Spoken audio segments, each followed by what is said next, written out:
சுரப்பி ஆஸ்பத்திரிக்கு நான் இங்கே கன்னியாகுமரியிலேருந்து வந்திருக்கேன். அவங்க தெரிஞ்சவங்க சொல்லி தான் இங்கே வந்தேன். அவங்க தெரிஞ்சவங்க சொந்தத்தில் உள்ளவங்கெல்லாம் இங்கே வந்து நல்லா இருக்குன்னு சொன்னாங்க. அதான் வந்தேன்.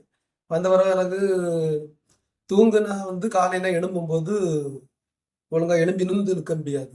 ஸ்டெடியாக நிமிந்து நிற்க முடியாது. குனிஞ்சு தான் இருக்கணும். ஒரு 1/4 மணிக்கூர் குனிஞ்சு தான் இருக்கணும். அது இங்கே வந்து 2-3 நாள்ல எனக்கு அந்த பிரச்சனை உடனே கிளியர் ஆச்சு. அப்புறம் காலில் ஃபுல் வலியாக இருந்துச்சு. இங்கேருந்து இங்கே வர 2 கால்லையுமே இருந்துச்சு. அந்த வலி வந்து அப்படியே தான் இருந்துட்டு இருந்துச்சு. வந்து 2-3 நாள் வரை அப்படி இருந்துச்சு. அதுக்கப்புறம் கொஞ்சம் கொஞ்சமாக குறைஞ்சி இப்போ நல்லா குறைஞ்சிருச்சு. இப்போ லைட்டாக சின்னதாக ஒரு வலி இருக்கு. மற்றபடி எல்லா வலியும் குறைஞ்சிருச்சு. இப்போ நடக்கும்போது எந்த பிரச்சனையும் இல்லை.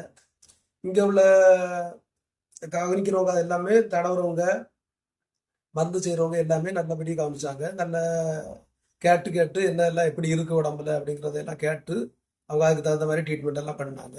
அப்புறம் சாப்பாடு இதெல்லாம் அவங்க டைமுக்கு அந்த நேரத்துக்கு எல்லாம் கரெக்டாக கொண்டு தந்துடுறாங்க. வேற மருந்து மாத்திரை எல்லாமே கரெக்டாக. அதுக்கப்புறம் டாக்டரும் அவங்க டெய்லி ஒரு தரம் வந்து பார்த்துட்டு நல்ல உடம்புல எப்படி என்ன பிரச்சனை இருக்கு அதெல்லாம் கேட்டு நல்ல தெளிவான முறையில் கேட்டுட்டு போவாங்க. அதுக்கு தகுந்த மாதிரி மேலுள்ள ட்ரீட்மெண்ட்டு அதுக்கு தகுந்த மாதிரி மறுநாள் பண்ணுவாங்க. எல்லாமே நல்லபடியாக பண்ணியிருந்தாங்க. எந்த ஒரு இதுவுமே கிடையாது. நல்லா இருந்துச்சு.